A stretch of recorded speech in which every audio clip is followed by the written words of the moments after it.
હજુ 5 દિવસ રાજ્યના કેટલાક વિસ્તારોમાં છૂટાછવાયા વરસાદની આગાહી। સૌરાષ્ટ્ર અને ઉત્તર દક્ષિણ ગુજરાતમાં આજે માવઠાનું સંકટ।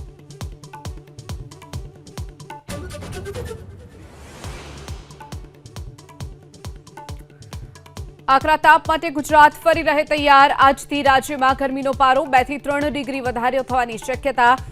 અમદાવાદમાં મહત્તમ તાપમાન 40 ડિગ્રીને પાર જઈ શકે છે।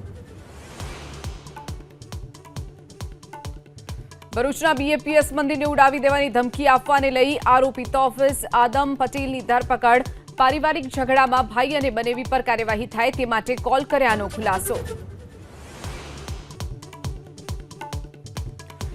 પાલિતાણાથી બાંદ્રા ટર્મિનસ વચ્ચે 19 મેથી દોડાવાશે સમર સ્પેશિયલ ટ્રેન। ટિકિટ માટેનું બુકિંગ કાલથી શરૂ। સાંજે 7:25 ઉપડશે ટ્રેન।